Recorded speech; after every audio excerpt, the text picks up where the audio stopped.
Welcome to Books and Bridges, everyone. Thank you for joining us. Our series on treasures of world literature continues.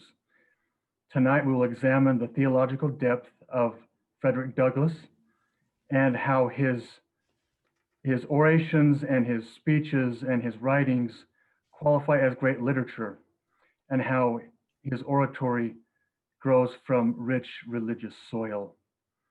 Books and Bridges is a public humanities institute of ideas and conversation. We engage the best of human thought with friendship and civility. And I also want to thank, for funding this event tonight, Utah Humanities. I'm your host, Nathan Nielsen, and our guest tonight is the brilliant Ben Park. Let me read you his bio. Benjamin Park is professor of American history at Sam Houston State University. He received a BA in English and History from Brigham Young University, an MSc in Theology and History from the University of Edinburgh, and a PhD in History from the University of Cambridge. Dr. Park is the author of Kingdom of Nauvoo, The Rise and Fall of a Religious Empire on the American Frontier, American Nationalisms, Imagining Union in an Age of Revolutions, and a forthcoming book about the religious underpinnings of abolitionism. And so, Dr. Park, I believe this is your third outing with Books and Bridges. I think that seems about right. Over the years. It's been great to have you. Welcome back, and I will just turn the time over to you. Well, great. Well, thank you. It's a great honor to be with this great program again, talking about great literature, and it's also a great opportunity to really test out some of these ideas for the first time, because this is the workings of one of the book projects I'm currently embarking on. One of the first jobs for which Frederick Douglass was ever paid, before writing his memoirs, before editing his many newspapers, and before taking on one of many government positions, was the job of a preacher. And not just a preacher of abolition, though that was always near the forefront of his mind, but also a preacher for the old-fashioned gospel, sin, repentance, and faith.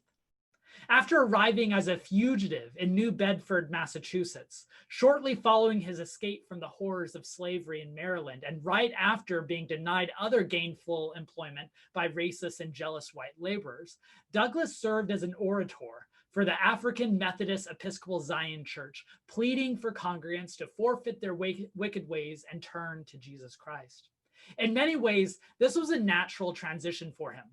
During his time as an enslaved laborer in Baltimore, he was exposed to organized religion and the potency of church communities, and his earliest lessons in literacy were often closely connected to the biblical text. Religious service, in other words, had always been a hallmark of his life, and it once again served as a bedrock for this new world as a free citizen. Of course, Douglass's later vocation as America's most prominent abolitionist orator soon overshadowed his work as a religious minister. Indeed, abolition, to a profound degree, became his religion. Further, some of his later writings and lectures, particularly his third and final autobiography, seem to downplay his previous religious ideas, especially his providentialism or a belief in an intervening God, leading some historians to conclude that he adopted a more humanistic philosophy regarding universal rights. The theistic millennialist world of his previous rhetoric, some scholars argue, had been left aside. And yet, when historians look for a label that adequately captures Douglass's life and mission, prophet is often the most prominently invoked. In 2018, for example, 2 new biographical treatments featured the term in their subtitles, whether it be D.H. Dilbeck's Frederick Douglass, American Prophet, which looks at some religious beliefs, or David Blight's magisterial Frederick Douglass, Prophet of Freedom. You'll notice prophet is how they end up framing the figure. But what does it mean when people refer to Frederick Douglass as a prophet? The term carries a multitude of meanings, both spiritual and secular. In some contexts, it implies a sense of religious fanaticism, or at the very least charisma, and suggests an individual with a close relationship to the divine. In other contexts, it merely refers to someone who is either extraordinarily prescient or righteously indignant. In the popular imagination, at least, a prophet is typically seen as someone standing outside of society and declaring its wickedness. To a degree, the label of prophet does not require further justification for Douglass then. Thanks to his famous autobiographies and speeches, he is widely believed to be the foremost voice on slavery and racial oppression. His bold denunciation of Southern states, Northern compromisers, and pro-slavery churches is the definition of religious indignation. It also helps that his wild hair and magnetic persona enabled him to fit the popular caricature of a prophet personality as well. But I'd argue that there's also a deeper meaning to Douglass's quote-unquote prophethood. Tonight, I'd like to highlight what I believe to be an underemphasized aspect of his abolitionist legacy. That is the instigative role that religion played in conceiving a higher law that superseded the American government. This conception is crucial, I'll argue, because it allowed him to justify three successive, if interrelated, theories. First, that slavery was unconstitutional. Second, that government measures to support slavery were unenforceable. And third, that retributive violence was necessary. Together, I hope that these ideas will help to highlight the complicated relationship between religion and democracy on the eve of the Civil War. And throughout, I hope you don't mind if I draw extensive quotes from Douglass's own writings. I thought such a move justified, given that this is a Treasures of World Literature series, and Douglass's prose is such that we should take every opportunity we can to savor every word. In fact, as I was mentioning Nathan just a bit earlier, one of the biggest temptations about writing something on Douglass or giving a presentation on Douglass is just not turning all the time over to Douglass's own words, but I'll try to hold back from that. First, let me start with the misperception of Douglass as the non-religious figure. This is based on two elements, as far as I can understand. First, many modern Americans, especially scholars, like to envision democracy's greatest triumphs as based on rational thought and reason. This is predicated on a modern belief that for a democracy to function, people need to be able to share values that are separate from religious ideals. That's why democracy and America's democratic tradition in general has often been cast in very secular ways, because the secular narrative of democracy is much more useful to draw upon when we're talking about contemporary political discourse. Second, many of Douglass's most biting critiques were often reserved for ministers and organized religion, which some mistakenly read as a critique of religion in general. Let me read one example from My Bondage and My Freedom, which is Douglass's second autobiography. Douglass's life was so rich that he needed 3 autobiographies to capture all of it. This is a passage that comes from a point when he was being a disobedient enslaved person. And so his master sent him off to, hired him out to someone else who was known to break in those who are enslaved, to give them a rough treatment. And as soon as Douglass arrived in this new setting, he actually hid from the new master. And then the master was trying to, capture him. And then finally Douglass presented himself on a Sunday, and the master was like, all right, well, everything's cool. We'll just talk tomorrow. And Douglass was like, oh, okay, things are going to be good. This is where the story picks up. All went well with me till Monday morning. And then whether the root had lost its virtue, or whether my tormentor had gone deeper into the black art than myself, or whether he had obtained some special indulgence for his Sabbath day worship, it is not necessary for me to know, but I will say this much: the pious and benignant smile which graced Covey's face on Sunday had wholly disappeared on Monday. So when you met him, Mr. Covey came out and started beating him. And it was at that moment, Douglass wrote, that my religious views on the subject of resisting my master had suffered a serious shock. Further, at that point, he said, I no longer expected religion to have a mollifying effect on slave owners, because in many cases, it just granted them more license to be bad slaveholders. Now, many people interpret those types of passages. And by the way, one of Douglass's famous sermons when he would go on the lecture circuit was a sermon titled The Slaveholder Sermon, in which he imitated what a pro-slavery minister would sound like, right? Condemning what their readings of the Bible. Now, many people misinterpret those things as saying that Douglass was against organized religion in general. But in reality, it was his deep commitment to religion itself that caused him to be so bitter to those misreadings of Scripture. Now, and further, Douglass recognized that sometimes his rhetoric toward the hypocrisy of the religious institutions might hinder the religious intonation of his actual message. Let me read a brief passage from his first autobiography.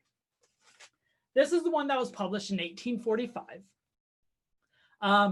And after he finished writing his entire memoir, in which religion played a central role, particularly the religious hypocrisy of the enslavers, he added this appendix because he feared his real message was getting lost. I find, since reading over the foregoing narrative, that I have, in several instances, spoken in such a tone and manner respecting religion as may possibly lead those unacquainted with my religious views to suppose me an opponent of all religion. To remove the liability of such misapprehension, I deem it proper to append the following brief explanation. What I have said respecting and against religion, I mean strictly to apply it to the slave-holding religion of this land, and with no possible reference to Christianity proper. For between the Christianity of this land and the Christianity of Christ, I recognize the widest possible difference, so wide that to receive the one as good, pure, and holy is of necessity to reject the other one as bad, corrupt, and wicked. And he goes on explaining that what he really is decrying when he's calling out a religion is the hypocrisy of religious leaders and the slave-holding religion.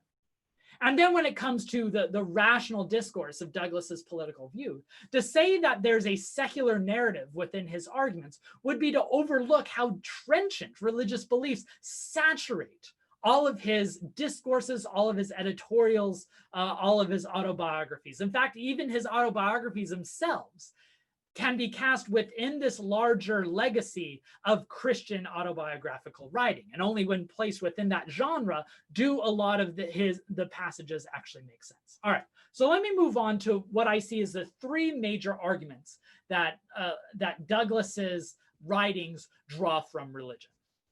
The first is a conception of a higher law. Now, to do this, you have to address a question that seems pretty straightforward to us today, but is actually quite complicated during Douglass's lifetime. And that is, what makes slavery wrong? Now, again, to us, it's pretty obvious, but back then it was a difficult question, most importantly due to its legal status, because the Constitution was legally afforded in many states. And so many were left to say, how can we say this is wrong when it's legally right? Well, this led lots of people into different camps. For instance, there was a lot of people who were arguing the constitutional nature of slavery. And those who saw the Constitution, written in 1787, then amended in the years later, as a pro-slavery document. There were both conservative and radical people that held that position. The conservative people, those especially in the South, say, you know, this Constitution ratified slavery, and therefore slavery cannot be bad, especially by the point of the 1740s or 1840s and 1850s, when the Constitution has taken on a religious sacred status. On the radical end, you have people like William Lloyd Garrison, who was one of the foremost abolitionists during the period, who agrees with them that the Constitution is pro-slavery, and therefore the Constitution should be thrown aside, and that the Constitution set out a fraudulent government that needs to be turned over in order for equality to be achieved. Now, when Douglass became free, or ran away and became an abolitionist, he joined the Garrison crew, and he was a Garrisonian preacher. That's where he got his first abolitionist speaking circuit. And so for his first few years as an abolitionist, he carried these Garrisonian arguments, arguing that the Constitution was a pro-slavery document and a pact with Satan. But eventually, Douglass was not comfortable with that argument. He came to see it as both not sustainable, and second, that it didn't bring about changes. We often view Douglass, with right reason, as someone who's an idealist, trying to bring about radical change. But what really stands out to me, as I read through a lot of his abolitionist literature, was how pragmatic he was. And it was almost on pragmatic terms that he concluded that he could no longer hold the Garrisonian idea of the Constitution being pro-slavery. But when he does a public and very controversial move, where he publicly distances himself away from the Garrisonians, he's left with a conundrum, because as he himself had argued for nearly a decade by that point, the Constitution was pretty clearly written by enslavers, ratified by enslavers, and interpreted as having, justified the slavery practice. So what's to be done? Well, this forced Douglass to come up with a new constitutional reasoning. He argued that the framers of the Constitution made a mistake. The pro-slavery framers of the Constitution made a mistake when they did not specifically say slavery in the Constitution. In his more candid moments, he admits that, yeah, sure, they probably meant slavery there. And scholars will tell you that the reason why the Constitution does not have the word slavery is because James Madison and others were aware of the contradictions and the hypocrisies inherent, so they tried to play that down. But Douglass says, because the word slavery was not specifically placed in the Constitution, that means later generations could interpret those words in different ways. In other words, Douglass rejects the idea of originalism, that it's the original intent of the framers that matters, and instead accepts the idea that present generations can interpret those words based on their ideas and priorities. And this is where religion comes in. I promise you religion was coming. This is where religion comes in. Because for Douglass, religion is what provided the justification for reading the Constitution a different way. In his idea, or in his mind, God has established clear laws on how society was to be governed. And when a government exceeded those higher laws, especially when there was not an explicit positive law to do so, it was an invalid position. This is how he framed his switch on the Constitution when writing to other Garrisonians. Quote, human government from its very nature is an organization like other human institutions and is limited in its powers and subject to the very wants of human nature and God's law, which calls it into existence. This then position, drawing on this religious idea of higher laws, allowed him to define slavery as what he called repeatedly a system of lawless violence, one that no longer should be seen as valid. Quote, some things are settled and settled forever, not by the laws of man, but by the laws of God. So this is very similar to, I'll return to a comparison with Lincoln later on, but to compare him to Lincoln, one of Lincoln's primary arguments one of his primary anti-slavery arguments was that we should read the Constitution through the prism of the Declaration of Independence. And because the Declaration of Independence says all mankind are created equal, that means that should be the principle then used to frame the Constitution. Douglass makes a similar move here, although he's using God's law as the prism through which to read the Constitution, that the Constitution can only be read in certain ways, and only certain laws can be allowed when they accord to this higher order of being. So then that leads us to the second point, the second justification and instigative force that religion plays in Douglass's anti-slavery. And that's when it comes to open opposition to federal laws. Because it's one thing to just say that a law is bad, right? That I don't recognize that law as good. And it's another step to say, because I don't recognize that law as valid, I'm going to do all I can to disregard it and try to overcome it, which is what Douglass and others do in the 1850s. And most of this is due to the Fugitive Slave Law. Now, ever since the Constitution's passage and ratification, there were elements of a fugitive slave law, meaning that if runaway enslaved people escape to the North, the government has power to return them to the South. But those laws had been weakened over the years. And by the 1840s, there were a series of northern states who had passed laws that basically said whenever a runaway slave sets foot in the North, they are free. That's our state law to do so. You say state supremacy, this is the supremacy of our laws in the northern states. Well, southern states were upset with this. And as Southerners were, for most of the pre-Civil War period, in charge of the federal government, they expanded the federal government's power. This, when I teach American history to freshmen, this is prime example one I give about why the South wasn't for states' rights. They were for pro-slavery rights in the instance of when they strengthened federal laws for the Fugitive Slave Law. So the Fugitive Slave Law passed as part of the Compromise of 1850. Granted Southern states, or granted the federal government, more power to retrieve perceived runaways in the North. For instance, lessening the degree of evidence that they need to demonstrate that they're a runaway, taking away the right for trial by jury, and a series of other laws that made it much more easy for the quote unquote slave hunters to go up to the North and take African Americans and bring them back to the South as quote unquote runaway slaves. This law infuriated many in the North, and it was the prime example that Frederick Douglass used to jump from just vocal opposition to direct opposition. It's in this context that Douglass was able to start depicting this idea of a national slave problem. That slavery was not just a Southern issue. It wasn't a sexual issue. It was a national issue. And perhaps the text that demonstrates this the most is his most famous oration, "What to the Slave is the 4th of July." Now, this is a text, if anyone has read Frederick Douglass, it's likely this text. I don't let any freshman escape any of my classes without having read this text. As quick background, Douglass delivers this in July 5th, 1852. It was supposed to be a 4th of July sermon, but he said, I'm not going to speak on the 4th of July, I will speak on the 5th of July. And it's to a local anti-slavery society. Now, everyone knows this sermon for his powerful denouncement of American hypocrisy, saying that this day, more than any other days in the year, highlights how short America comes when being judged up against its ideals.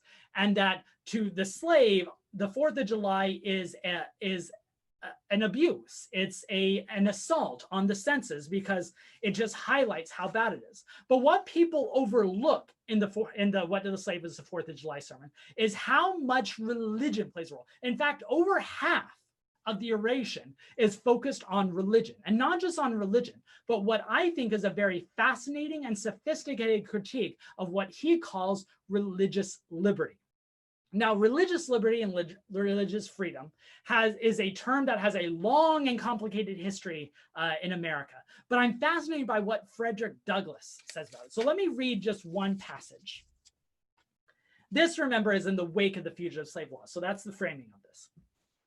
The fact that the church of our country, with fractional exceptions, does not esteem the Fugitive Slave Law as a declaration of war against religious liberty implies that the church regards religion simply as a form of worship, an empty ceremony, and not a vital principle, requiring active benevolence, justice, love, and goodwill to men. Elsewhere, he said that the Fugitive Slave Law is a degradation and scandalous outrage on religious liberty. And if the American people were not sunk into degradation too deep for one possessing so little eloquence as I do to describe, they would feel it too. This vile infernal law does not interfere with the singing of psalms or anything of that kind, but with the weightier matters of law, judgment, mercy, and faith. It makes it criminal for you, sir, to carry out the principles of Christianity. In other words, he is arguing that this nationalization of slavery, as seen through the Fugitive Slave Law, is an infringement on my religious liberty to have a moral nation. It's an infringement on my liberty to have sacred laws, higher laws of human equality. Now that's an interesting spin on religious freedom that I'd like to see, you know, resurrected in modern discourse on religious freedom, because I think it captures a lot of elements that otherwise gets lost in a somewhat partisan framing. Religion then gave him both an instigation for and a justification of disregarding this nationalization of slavery. And let me now move to the third part, which is violence. This is both a connection of the resistance, but shows how radical it becomes. Because several episodes in the 1850s demonstrate how far Frederick Douglass is moving in his sacralization of these higher laws and his willingness to actively oppose federal legislation. First is on disputes over runaway slave trials, or the trials that were over people like Anthony Burns, runaways in the North who were returned to the South. Second, the Kansas-Nebraska Act. Third, the Dred Scott decision. And fourth, John Brown. First, justifying violence with the fugitive slave law is perhaps where Douglass starts showing his most radical nature, because he argues that these people who come to the North representing the federal government to return fugitive slaves, people that he calls kidnappers, are worthy of resistance to death. The only way to make the fugitive slave law dead, he argued, is to make half a dozen or more dead kidnappers. Now that's a bold statement, but he was pretty systematic in this argument. In fact, he delivered an entire address one year titled, "Is it right and wise to kill a kidnapper?" And this is what he says. Quote, "A human life is not superior to the laws for the preservation of the physical universe. So too it is not superior to the laws of justice, which is essential to the preservation of rights and the security and happiness of the race." Meaning, if someone is trying to impede on someone's eternal laws, like the law to be free, even if they are doing it in the service to promote federal laws like the fugitive slave law, that does not protect them from violent resistance. One thing I find interesting in that "Is it right and wise to kill a kidnapper" address is he specifically says that the argument I'm making here will make no sense to an atheist, but because we are a nation of Christians, this argument has value, which kind of shows how deep religiosity is framing his political discourse. Then the Kansas-Nebraska Act is passed a few years later, in 1854, which took these territories that had been part of the Missouri Compromise, which, based on the Missouri Compromise, were supposed to be non-slave states. Stephen A. Douglas, a number of politicians, now opened them up through legislation, through the potential to become slave states. This confirmed to Frederick Douglass a conspiracy that slavery was not just going to persist in the South, but it was going to expand throughout the entire nation. Now, I'll skip reading a few passages I was going to read here. We can talk about it in the Q&A if you'd like. But one of the things that I find striking when reading Douglass and other abolitionists at this time is when they're talking about a coming of the Civil War, which is basically what they're talking about by 1854. They're not viewing the conflict as a North versus South sectional crisis. They're viewing it as God's side versus the wicked side. Henry David Thoreau, for instance, when he gives his famous address, "Slavery in Massachusetts," the bad guys in his telling are not just the Southern slaveholders, but the Northern slavery enablers. Theodore Parker, another guy I'm fascinating with, says we are after the lords of the lash in the South and the lords of the mill in the North. Both of them are bad. So like this bifurcation that we have now, that it's going to be a North versus South conflict, that wasn't how many of the abolitionists, including Douglass, saw it in the 1850s. They saw it as the good guys versus the bad guys, no matter where they existed. Just because it ended up being a geographic division did not mean that's how they originally saw it. And then you have Dred Scott.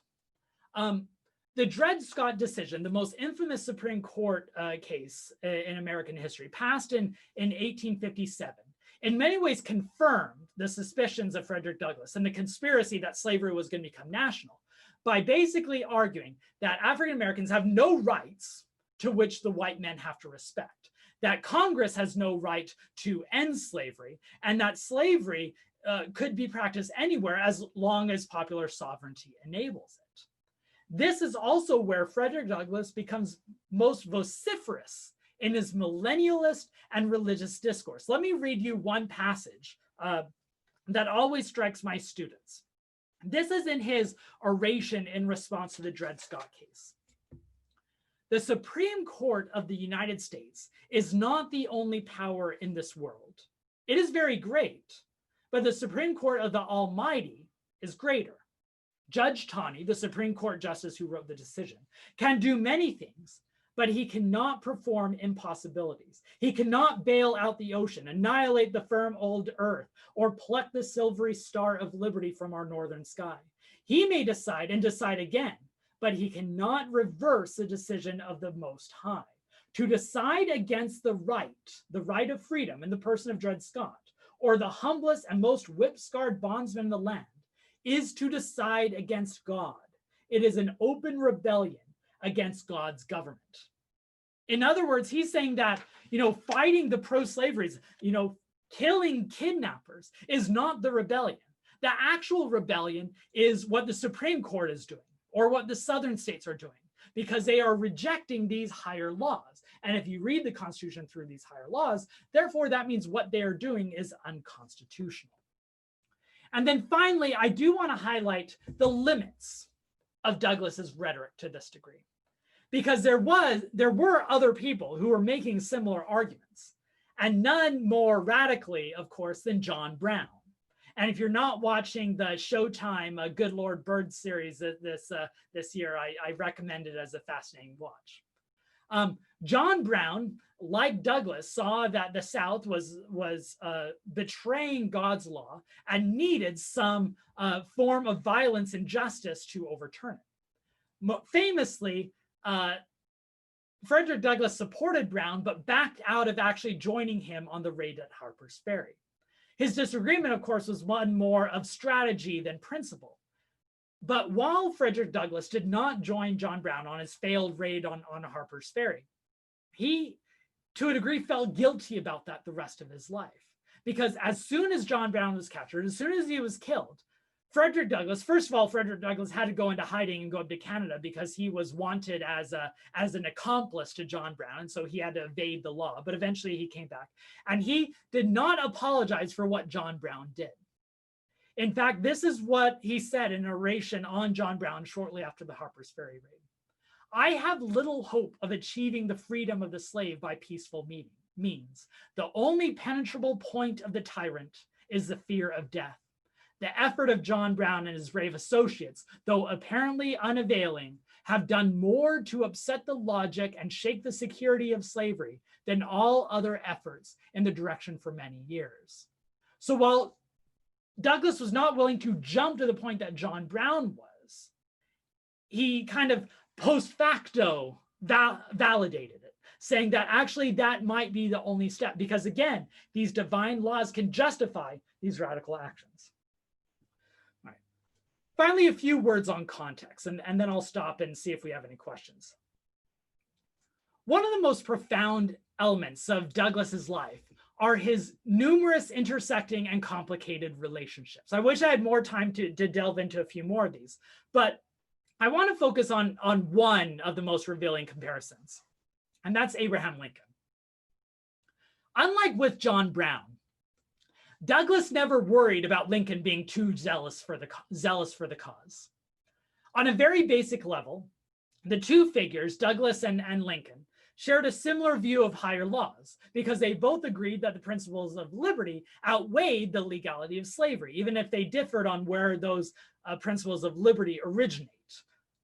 For Lincoln, it's Declaration of Independence.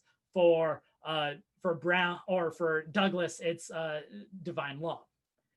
Both also expressed ambivalence about theological orthodoxy and instead carved out their own religious sphere. Yet there were also deep divisions between these two figures.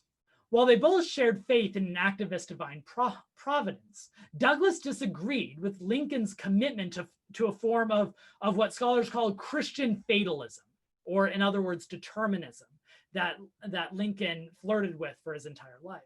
In other words, Douglass insisted that humans still had to act in order to carry out the will of the Almighty. Whereas Lincoln believed that the divine tentacles of providentialism would eventually lead humanity to justice, albeit through a bloody road. This division led at times to frustration on Douglass's part, because he feared Lincoln's inactivity could stall the Emancipation Project. Political pragmatism had its limits, and Christian determinism threatened to maintain the status quo, Douglass feared. Faith and works, Douglass urged, had to be conjoined in this sacred cause. So if John Brown demonstrated the limits of violent intervention, Abraham Lincoln reinforced why intervention was still nonetheless necessary. Just last week, my students and I were dissecting Frederick Douglass's editorials from the months between Lincoln's election in 1860 and all the way up till the Emancipation Proclamation was announced in the fall of 1862. And it is amazing how blistering Douglass's critiques were of Lincoln, especially when compared to how praiseworthy Douglass is after the Emancipation Proclamation, and especially after he makes Lincoln a martyr. If this connection to Lincoln remains at arm's, yeah, I'm going to skip over the next. If you want to hear more about Douglass's relationship with Audley Assing, ask me in the Q&A. I promise you it's worth the while.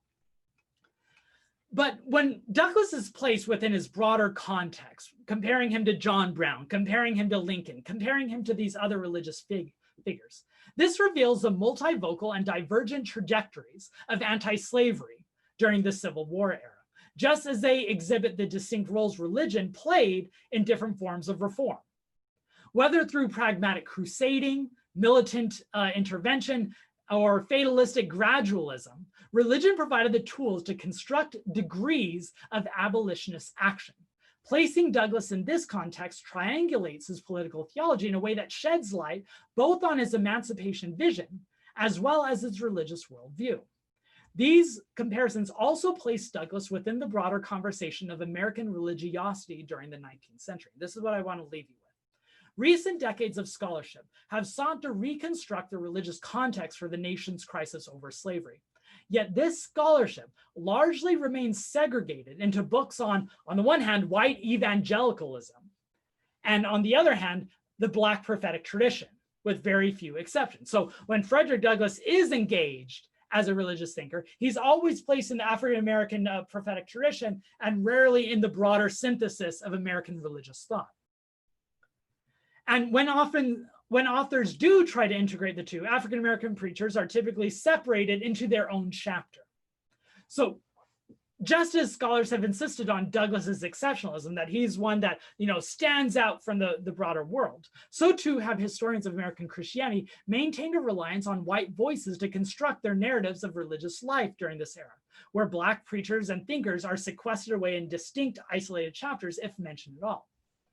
But I want to ask, what would happen if the overall narrative of American religious history made figures like Douglass central rather than peripheral figures?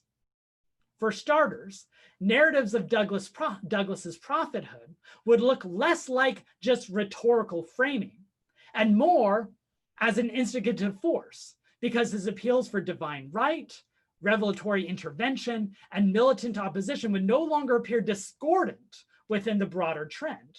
More broadly, studies of America's devotion to the Bible will be forced to reckon with the specter of violence that both haunted Old Testament interpretations and animated Douglass's fiery rhetoric. Further, rather than simply the justification for creating a de facto Christian establishment, religion will also be recognized as a guiding instigator for minority protest and reform. And finally, spiritual intuition would be seen as a motivator for political debates that called for abolition and justified civil rights, a rejection of the secularization thesis commonly associated with the 19th century. In other words, centering Douglass's political theology within narratives of American Christianity casts the scene as more dynamic, fervent, rebellious, and even radical. Indeed, more reminiscent of how we typically see Black protest movements. And that is where work continues to be needed, I hope to see. That rather than merely using 19th century Christianity to better understand Frederick Douglass, we can use Douglass to understand American Christianity. Only then will we truly be able to recognize what it might mean to call Douglass a prophet. All right, that's all I got for my prepared remarks. Thank you, Ben. Dr. Park, I should say, very much. You paint a broad canvas. And, you know, for me, it just opens up many different questions. Let me just start with my own question, and then we have at least one question from the viewers, and then we can open it up to more questions. But, you know, we often think of, well, every age is kind of sunk down into its own kind of moral horizons. And they can only kind of conceive of a certain limited moral worldview. And we envision a prophet to be a kind of solitary figure who stands a little bit higher above the valley, maybe standing on some kind of a peak who can see down below. In what way do you think Douglass pulled some of the scales from the eyes of American citizens and lifted them up to see this broader moral horizon? What were they missing, and what did he open them up to? Yeah, those are great questions. A few things immediately come to mind. I think he highlighted, perhaps more potently than anyone else, how complicit Americans were in slavery. That slavery was not just a sectional issue.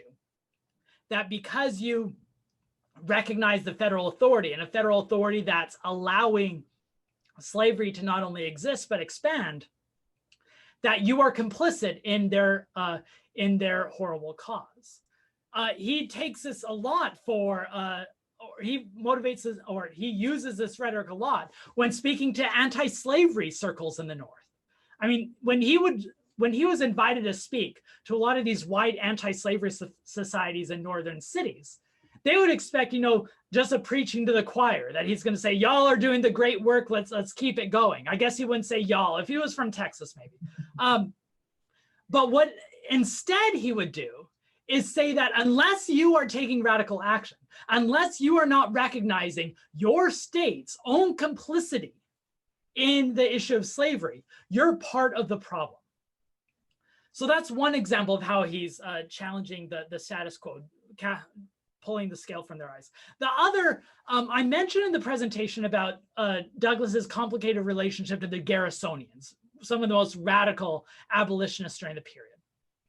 Now, they were probably the most idealistic when it comes to slavery. Like, they would argue that the entire system is fraudulent based on the Constitution. So we shouldn't vote, because voting, you know, only validates the system. We should not pay taxes. We should not support political candidates.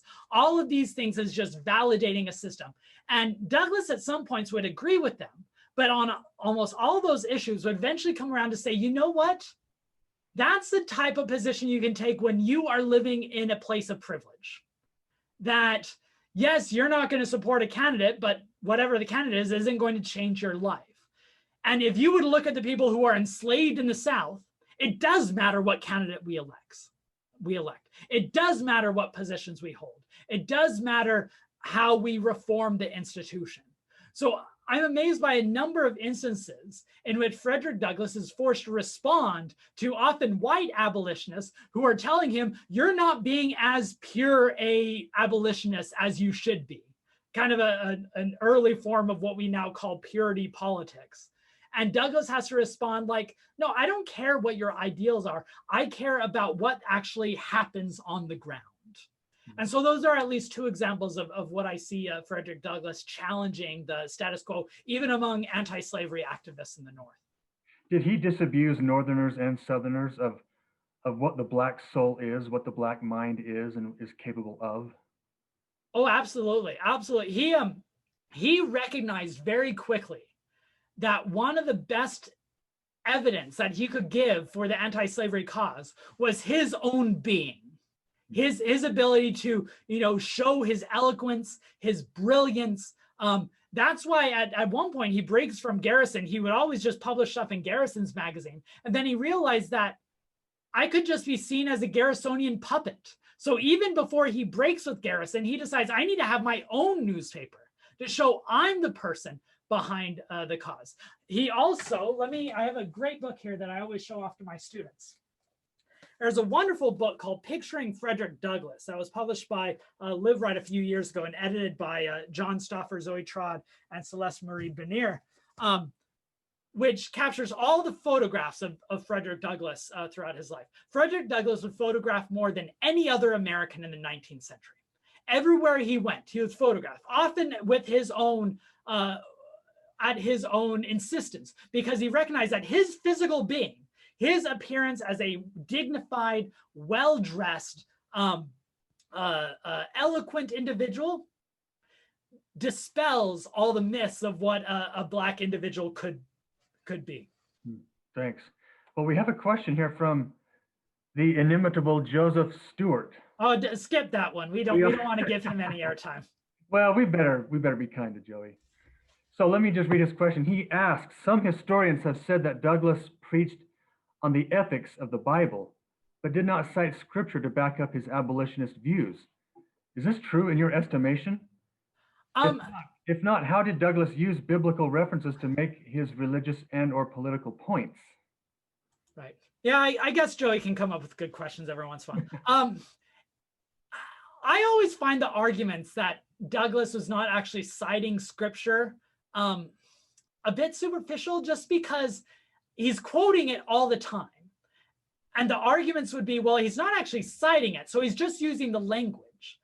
But Douglass existed in a biblical world where when he would quote scripture, his audience knew what verse it was coming from, right? It would be like, I go on Twitter today and I, start spouting out, lyrics from recent pop culture songs.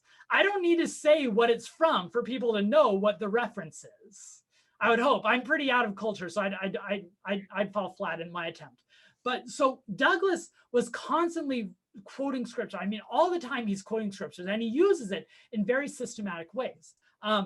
He gets in dialogues with these pro-slavery ministers in the South, and he will refute them point by point based on scriptural interpretations. Well, Luke says this, and Micah says this. And so I don't find the arguments that he's not actually citing scripture very coherent. And further, I also want to say that there's sometimes an argument that Douglass only uses the Bible for rhetorical power, both because it's powerful wording, and second, because, as I mentioned, he's in a biblical culture and he wants to be able to speak the language of those who are listening to him. I think that downplays the role of the Bible in Douglass's life, because he's not just using it as a trumpet. He's actually using the reasoning there. I think he's actually learning lessons and framing his ideology based on what he's reading in the Bible. So I think only when we see how seriously he viewed the Bible can we take his work seriously in turn. Yeah. And in my mind, that just brings up the question about how ethics and divine law interact with one another. Are ethics forever kind of spinning, looking for a kind of traction without the divine law to back it up? Did Douglass view it that way, do you think? No, the way I say, and what you highlight here is kind of this humanistic interpretation that a lot of people, especially, have been placing Douglass in lately. I don't find Douglass saying that. Douglass does not skimp on when he says that these ideas are drawn from divine law. And this is actually a good segue for me to bring up one thing that I had to cut from my presentation. There's a woman named Audley Assing, who I might be pronouncing the name wrong. I apologize. She's a German reformist who travels to America in the 1840s, 1850s, stays through the 70s, and becomes very close to Frederick Douglass. In fact, it's pretty clear she was basically a companion and a live-in affair in the household. This interesting dynamic is actually played out in the Good Lord Bird documentary. But what I find fascinating about Audley Assing is she was a devout atheist. And she was one of the only people in Douglass's circles who would push him on his religious beliefs. And basically, because all her own writings are saying, you don't need a Christian mindset to oppose slavery. We have human reasoning, we have ethics, we have humanistic ideas. We have this, I mean, she's drawing from this long tradition of German reasoning, of an enlightened thought that leads to human equality, the radical enlightenment, as some Enlightenment scholars call it. Douglass doesn't buy it, though. And in the end, I would argue that he ends up breaking with Audley Assing, in part, one, to preserve home harmony, but also because she was never able to convince him to her secular worldview. And he did not appreciate that. She did not appreciate the religious depth of her message. And so I think that Douglass was made aware of these non-providentialist readings of higher laws, and he outright rejected them. So would you say that he viewed them as companions, the ethical versus the authoritative, or he viewed them as being mutually exclusive? I think it would say that the ethics were drawn from the higher laws, that the one is subsumed under the other. He makes the argument in several sermons that atheists have no claim to the moral higher ground because they have nothing that's dictating their ethics. And so this is kind of the classic theist argument, where he's saying that you need to have that religious framework in order to press for these human rights. So we would say ethics are rudderless unless you have those divine laws driving them. Yeah, I think this is a tension that is very relevant to really any kind of activist justice movement. Where do you ground your principles and ethics, and what are your sources of moral authority? Right, exactly. I think it's a fair expectation in modern America, especially with our diverse citizenship, that to be able to have your principles expanded into the public sphere, you have to be able to translate them or explain them in a way that people have these shared values. That you can't just say, this is just my religious beliefs. You also have to demonstrate that they're connected to this ethical understanding of citizenship. Douglass existed in a world where that wasn't expected. And I think that's one of the reasons why modern day Americans, especially modern day scholars, I'll say, are a bit uncomfortable unpacking Douglass's religious rhetoric, because if they, highlight the deeply religious tones, he's a bit less useful in the public sphere. I would say he's still very useful, but he's a bit less useful in particular frameworks. Well, as we wait for more questions to come in, let me just ask you to give us a sense for Douglass's place in the long, noble line of the Black prophetic tradition. Is he one of the founders? Is he? There are some great figures before him. Equiano, whose interesting account, a title from the 1770s, I would argue is one of the founding documents of the Black prophetic tradition. I really think the American tradition starts with David Walker and his Appeal to the Colored Citizens of the World, which is published in Boston in 1829. And I really think that David Walker provides the framework for Frederick Douglass and others who follow. Because David Walker is the first one who specifically says there are these divine laws that supersede, sectarian policies and the Constitution. And David Walker wasn't calling on, a violent civil war, but he was saying that, divine retribution is coming. And so David Walker lays that foundation. I think Frederick Douglass comes later and builds on it and popularizes it. And then in many ways, those elements continue all the way today. I was just reading a recent book on James Baldwin that was written by Eddie Glaude, To Begin Again, which shows how powerful that Black prophetic tradition continued all the way into the 20th century, and still has a lot to say about America today. Could Douglass have thrived in a secular context of social justice? Right. At the base level, I don't know. I'm horrible at counterfactuals, but I've learned never to count out Douglass. I think he is such a brilliant person that he would have succeeded in whatever context he's found. And if he was, raised in a different culture that saw values drawn from a different source, I think he would have successfully drawn, from a secular discourse just as well.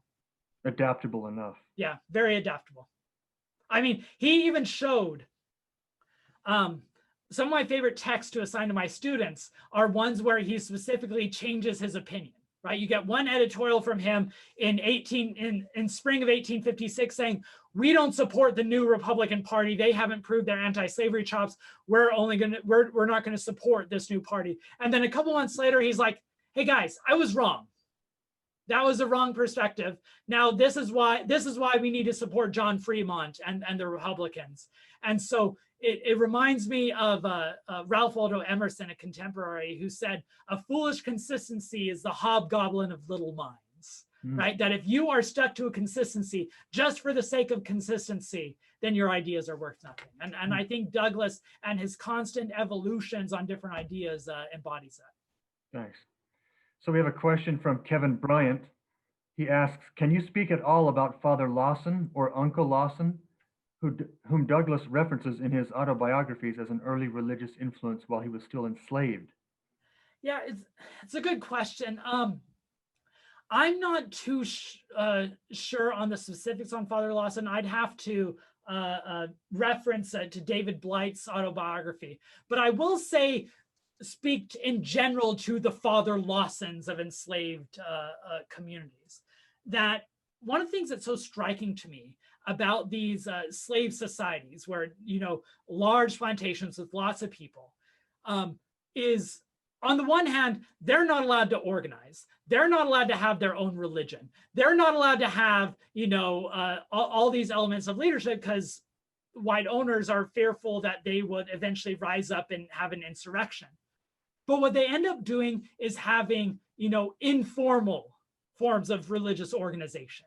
For instance, the Father Lawsons and all these other figures aren't officially recognized as ministers, but they're the ones who carry on, the seeds of this Black prophetic tradition. And they find ways to survive within these new contexts. In this, I have an edited textbook that's coming out in a few months. And there's a chapter in it on Black Christianity during enslavement, or Black religions during enslavement. And I strongly recommend it because it really digs into how adaptive Black communities were during the slavery period to make sure that there are some forms of religious instruction, whether it be Christian, whether it be Islamic, that allows them to find some form of hope. So we have a question from Wendy Shermer. She asks, Ben, thank you so much for this talk. From the sketch that you gave us of the historiography of whether Douglass was more religious or humanist and whether his religious understanding makes him more or less useful, where do you place your work regarding any relationship between faith and reason in 19th century American Christianity? Is there such a conversation in 19th century America? Yeah, it's a really good question, Wendy. There's been some really excellent scholarship recently about unbelief or non-belief in the 19th century. Chris Grasso's recent book, as well as Lee Eric Schmidt's. And in general, atheism or skepticism, well, let me actually separate. Atheism does not really become a major push in America until after the Civil War, right? The vast legacies of death and dying and suffering and loss cause lots of people to question their foundations of belief in ways that they never had before. Before the Civil War, there is a large growth of skepticism, though. So some scholars have used to read books by James Taylor, that's Without God and Without Greed, that creed that says, atheism does not rise until after the Civil War, and therefore they say, okay, everyone's kind of orthodox believers before the Civil War. But instead, what recent scholars like Chris Grasso have shown is that even if most people, remain within a theistic formula, I mean, even Thomas Paine believed there was a God, even in his deist formulation. There was skepticism, which is defined as, chipping away at traditional belief, right? We still believe in God, but we don't believe in, the organized traditional Christianity. Christopher Cameron has a wonderful book that came out a few years ago on Black freethinkers and skeptics. And he uses Frederick Douglass as a primary example of this, as people who are rejecting the classic status quo. But I am worried that literature can go a bit far, because what I end up seeing is people like Frederick Douglass, they emphasize their skepticism so much and their free thinking so much and their heterogeneous approach that I'm carving out my own space, and end up saying that, or end up downplaying their religiosity. And so I think instead, we need to be able to, capture both the diversity of the religious experience while also still demonstrating the depth of the religious belief. And I also think this makes sense for the present, because we live in an age in 21st century America where we have lots of people who say, they're spiritual but not religious, right? Have some sense of, religious intuition, but do not agree with organized religion. I have all the tools of skepticism and I'm forming my own thought, but I don't, recognize the current institutions.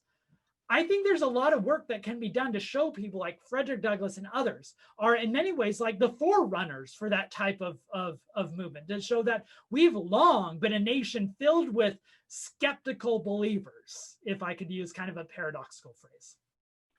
Yeah, and it seems to me like a lot of the skepticism about spirituality or religiosity is really more of a critique about certain specific types of spirituality or religiosity. And so, and you mentioned this importance of spiritual intuition in any kind of justice movement. And so perhaps we can find in our history these different kinds of varieties of spirituality that don't seem stale to us as current, forms do. There's a question from, oh my goodness, the inestimably learned Neil Evans. Let me just ask you his question.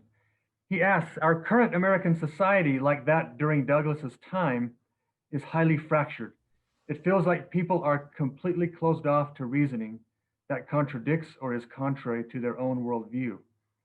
For all of the back and forth, few, if any, seem willing to consider other points of view, let alone change their minds.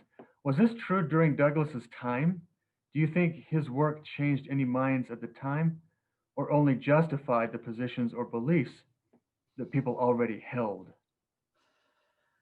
Yeah, it's a very good question. So there's a number of ways I can take this question, but I'll answer in terms of compromise. Douglass was rarely trying to convert people to a new point of view, especially by the end of the 1850s. He had given up hope that he was going to convert pro-slavery people to be anti-slavery. What he was trying to do is, to use 21st century political phrasing, he was wanting to rally the base.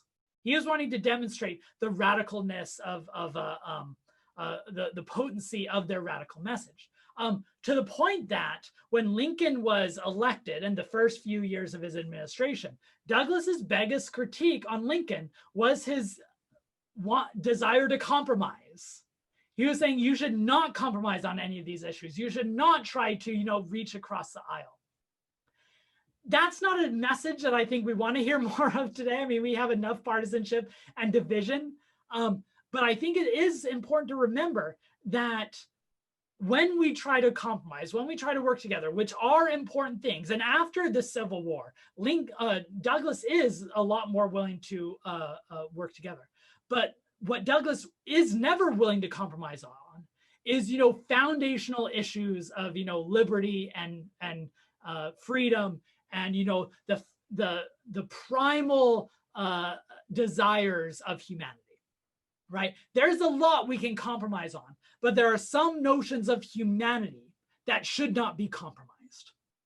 And I think that's one thing that we should keep in mind too, that yes, we need to go out and compromise. Yes, we need to work together, but we always need to also ask, who is being left out of this compromise?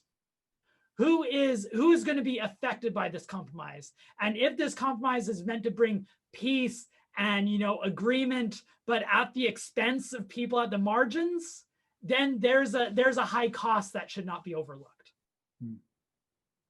So let me just ask one last question. Does the legacy of Frederick Douglass last another 150 years? And if so, can the force of his rhetoric and just literary, poetic, prophetic voice, can it last and live on in a context outside of American history, American slavery? Yeah, it's a good question. Well, first of all, as we heard recently, Douglass is getting more and more credit all the time now. So I hope that continues. I hope some people got that reference. But I think so. I think he'll be, I think we'll actually get more attention. I mean, it was just this year that Scotland, had a huge mural of Frederick Douglass painted in Edinburgh. Wow. In many ways, I think the global community is recognizing Douglass, especially at a moment of awakening on racial issues, that Douglass's voice is going to be seen as exceptionally powerful. I think there's a number of things of Frederick Douglass that can be applicable. Even if we don't only focus on his, pre-Civil War anti-slavery writings, I hope we get a lot more attention paid on his post-Civil War writings. And I know I'm guilty of this too, because everything I talked about today was pre-Civil War. But it's his post-Civil War, his writings on Reconstruction and his sermon, The Composite Nation, that talks about that with slavery gone, what does equality look like? In many ways, those are still issues that we're struggling with today. We're not struggling with slavery in America today anymore, but we are dealing with racial equality. And Douglass still has a lot to say on that. I will also say, and this might be a good point to end my remarks, that I think Douglass has a lot to say on a perhaps resurgent religious left, that like his discourse on religious liberty, being, attacked by bad federal policies. I would like to see people in reform movements in America not be afraid to draw on that type of legacy, that type of religious freedom rhetoric, that it does not only have to fit into traditional stereotypes, and not even just, on the progressive side, but in all avenues of American culture. Discourse of religious liberty is often, categorized in a very narrow way. And I think Douglass can frame it in a way for us that is much more expansive and inclusive, and can bring religion into the public sphere in very clever ways. I think that's an essay with your name on it. Right there. Well, thank you very much, Dr. Park. Very illuminating, very enlightening. You give us much to think about and much to apply to our current situation. So thank you very much. Thank you for coming to Books and Bridges again, and we hope to have you in the future. Thanks. It's been great to be here. Thanks. Goodbye, everyone.